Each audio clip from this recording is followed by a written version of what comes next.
Bonjour à tous. Donc aujourd'hui, vous choisissez vos vêtements parce que vous les trouvez beaux, parce que vous les trouvez agréables à porter, parce qu'ils vous rendent élégants ou séduisants. Mais il y a aussi plus d'une personne sur deux qui souhaite choisir des vêtements parce qu'ils ont été conçus en respectant l'environnement, parce qu'ils ont été conçus en respectant les salariés qui les ont fabriqués, qu'ils ont été conçus dans le bien-être animal et également parce qu'ils vont durer dans le temps. Et le problème, en fait, c'est que nous, d'après notre enquête, il y a plus de 90% de ces personnes qui souhaitent choisir des vêtements respectueux de l'homme et de l'environnement qui disent manquer d'informations pour faire les bons choix. Et nous, c'est pour ça qu'on a créé Closeparency. En fait, ce qu'on souhaite faire, c'est guider les consommateurs de la mode en leur apportant une information simplifiée au bon moment. Et comment fonctionne notre solution ? Alors en fait, à partir donc de nos rencontres avec les experts, de nos entretiens avec les consommateurs, on a déterminé un certain nombre de critères. Et notre solution, elle permet aux consommateurs, en un clic, de découvrir la performance des vêtements sur ces critères. Donc on leur apporte à la fois une note globale et une information détaillée par indicateur. On leur propose des alternatives qui sont en fait de style, de catégories et de prix similaires, mais mieux notés. Aujourd'hui, on est 2 ingénieurs à plein temps sur ce projet. Donc il y a Rim Trabelsi, mon associée, qui est présente aussi aujourd'hui, et qui s'occupe, elle, de la communauté et des enquêtes auprès des consommateurs. Donc on mène avec l'aide de sociologues. Et moi-même, du coup, je m'occupe de l'agrégation des données des experts et du développement de la technologie. D'ailleurs, on a déjà lancé une première version de la technologie. En fait, c'était une extension Chrome. Donc, comment ça fonctionne ? Vous l'installez sur votre navigateur et lorsque vous faites vos achats en ligne et que vous êtes sur la page d'un vêtement qui vous intéresse, en un clic sur l'icône de l'extension, vous obtenez une note globale et donc qui correspond en fait à l'impact du vêtement sur l'environnement, et des alternatives qui sont des vêtements mieux notés vous sont également proposées. Donc en fait, en ce moment, on est en train de travailler pour améliorer cette interface, pour intervenir au bon moment et mieux répondre aux besoins des consommateurs. On est également en train d'améliorer l'évaluation en intégrant d'autres critères, donc notamment sur la partie sociale. Et donc pour ce faire, on souhaite constituer un comité d'experts pour valider nos méthodes d'intégration de leurs données. Donc, si jamais vous souhaitez participer à ce projet, en nous partageant vos expertises, n'hésitez pas à venir nous voir. On est présente donc avec Rim et moi-même, donc Marguerite d'Orangeon. Je vais vous montrer nos coordonnées parce qu'on va malheureusement devoir partir avant l'heure du déjeuner. Donc si jamais vous n'arrivez pas à nous croiser, n'hésitez pas à nous contacter par notre site internet, sur les réseaux sociaux ou par nos mails et on sera ravis d'échanger avec vous. Et donc avec Closeparency, ce qu'on souhaite faire, c'est permettre aux consommateurs de choisir leurs vêtements jusqu'au bout. Ils les choisiront pour être beaux, et ils les choisiront pour être bons avec la société. Merci.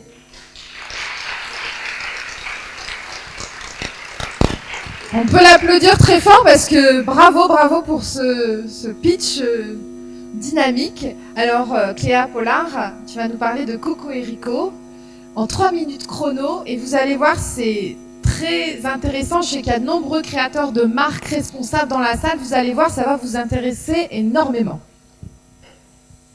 Merci.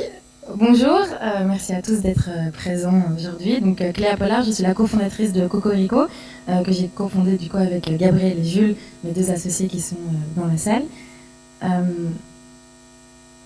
Donc Cocorico, c'est un atelier de production de vêtements et d'accessoires. Quand on a ouvert notre atelier il y a 1 an, on a décidé de produire de manière éthique et éco-responsable. Et c'est pour cela qu'on s'est positionné sur les valeurs suivantes, à savoir produire de manière 100% locale, en l'occurrence 100% made in Paris puisqu'on est situé à Paris, uniquement avec des matières qui sont véganes, que des petites et moyennes séries, et tout en circuit court. Circuit court parce que du coup on travaille sur tout le pipe de production de la création d'un vêtement ou d'un accessoire, à savoir du sourcing jusque même à la photo de produit. Notre vraie innovation en termes de service, il se situe principalement là, dans le fait qu'on travaille vraiment sur toute la création d'un vêtement. Pourquoi ? D'une part pour pouvoir avoir l'assurance de respecter nos engagements, d'être éthique et éco-responsable, mais aussi pour pouvoir assurer la qualité de notre savoir-faire. Cocorico est un atelier qui produit vraiment du prêt-à-porter haut de gamme, voire du luxe. Donc ça, c'est la première innovation en termes de service. La deuxième innovation se situe plutôt dans notre recherche et dans notre développement. En fait, les outils qu'on utilise sont des outils qui sont créés par et pour la masse production. Donc très rapidement, en fait, on s'est retrouvé à l'atelier à avoir des lignes d'ouvriers qui travaillent l'un derrière l'autre et avoir 35 machines qui font toutes 35 points différents, ce qui en fait n'était pas vraiment emblématique ou à l'image de ce qu'on voulait faire. Et donc le premier projet pour lequel on est subventionné par l'Union européenne, c'est un projet de redesign de process. Donc à la place d'avoir un design qui est linéaire, on est passé sur un design qui est circulaire, de manière à avoir un échange de compétences et d'avoir une atmosphère de travail qui est plus humaine. Ça, c'est la première chose, qui est donc une innovation qui touche vraiment l'humain et le travail au quotidien des ouvriers. La seconde chose sur laquelle on est en train de travailler, et pareil, on est en partenariat du coup avec des instituts d'ingénieurs en Allemagne principalement, et on est subventionné par l'Union européenne là-dessus aussi, c'est sur la machine en tant que telle. On est en train de bosser sur une station de travail qui en fait ferait le travail de toutes nos machines. Enfin, en tout cas, c'est l'objectif. Pourquoi ? Parce que Cocorico se positionne vraiment comme une start-up et donc dans le but de scaler, forcément, si on doit à chaque fois investir un atelier de 200 mètres carrés avec 35 machines et des ouvriers qui sont ultra qualifiés, on a un retour sur investissement qui est un peu plus compliqué et plus long. Et bien sûr, parce qu'on a un savoir-faire ultra éco-responsable, on travaille aussi sur des produits, par exemple en réutilisant des chutes pour nos créateurs. Et en 2 secondes, Cocorico existe depuis 1 an. Comme je vous le disais, on est passé d'un atelier de 40 mètres carrés à 200 mètres carrés. Ça se passe très bien parce qu'on est un des seuls qui s'est positionné sur le marché de la production éco-responsable, en tout cas à Paris. Voilà, merci.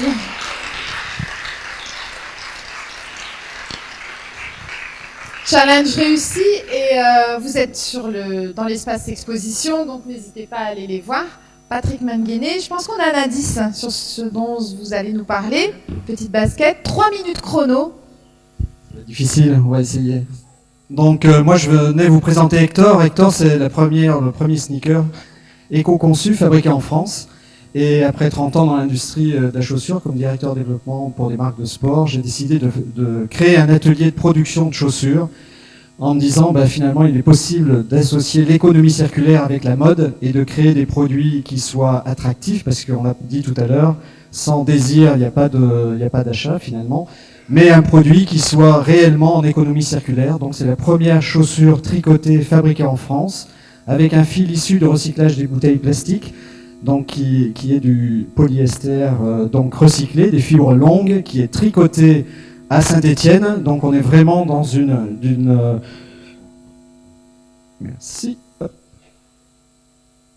dans une histoire locale.